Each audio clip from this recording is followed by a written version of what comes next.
৯ বছরেরও বেশি সময় ধরে চীন থেকে কৌশলে ৭২১ কোটি টাকা নিজেকেই রেমিটেন্স হিসেবে পাঠিয়েছেন এক ব্যবসায়ী। ১৮০ কোটি টাকা কর ছাড়ের সুবিধা নিতে এমন অভিনব জালিয়াতির কেন্দ্রবিন্দুতে রয়েছেন প্রতীক গ্রুপের চেয়ারম্যান SM ফারুকী হাসান।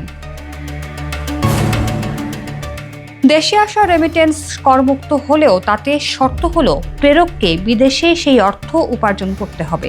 কিন্তু SM ফারুকী হাসান বাংলাদেশে বসবাস করছিলেন, অথচ দাবি করেন তিনি বিদেশ থেকে পরামর্শ ফি বাবদ একটি উপার্জন করেছেন। NBR এর কর গোয়েন্দা বিভাগ তদন্ত করে জানতে পারে তিনি স্থানীয়ভাবে ব্যবসা পরিচালনা করছিলেন, অথচ তার নামে বিপুল পরিমাণ অর্থ স্থানান্তরিত হচ্ছিল। এই তদন্ত সম্পর্কে অবগত NBR এর এক কর্মকর্তা গণমাধ্যমকে বলেন, আভ্যন্তরীণ সহযোগিতা ছাড়া এটি সম্ভব ছিল না। তার মতে, কর অফিসের ভেতরের যোগসাজশের বিষয়টি উড়িয়ে দেওয়া যায় না। এটা নীতিগত অপব্যবহারের একটি ক্লাসিক উদাহরণ। কর্মকর্তারা জানান, তারা এর আগে কখনোই এমন কর ফাঁকির কৌশল দেখেননি।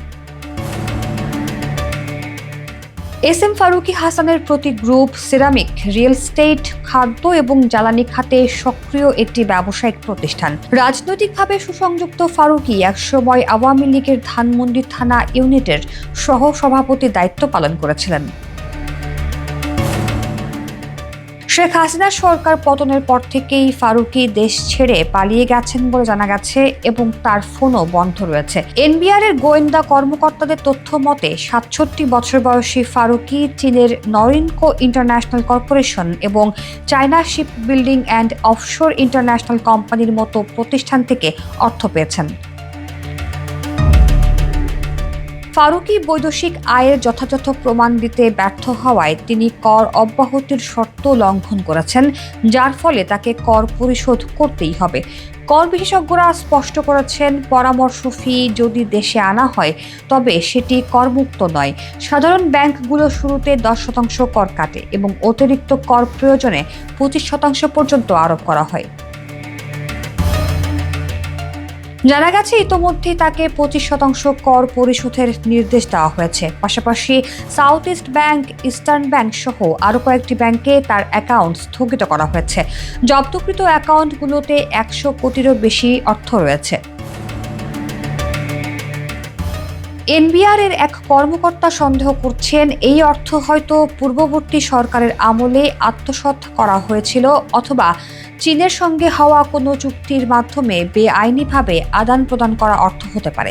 তিনি বলেন, এমনও সন্দেহ রয়েছে যে সাবেক সরকারের উচ্চ পর্যায়ের ব্যক্তিরা এই তহবিল থেকে সুবিধা নিয়েছেন। এমনকি সাবেক প্রধানমন্ত্রীর একজন উপদেষ্টার নামও উঠে এসেছে। জাতীয় রাজস্ব বোর্ডের তথ্য অনুযায়ী কেবল 2021-22 অর্থবছরেই সংশ্লিষ্ট এই ব্যক্তি 269 কোটি টাকা দেশে এনেছেন। পরবর্তী 2 বছরে তিনি যথাক্রমে 77 কোটি ও 81 কোটি টাকা স্থানান্তর করেন, যা রেমিটেন্স ছাড়ের সুবিধার আওতায় পড়ে। এর আগে 4 বছরে প্রায় 300 কোটি টাকার বেশি স্থানান্তর করা হয়।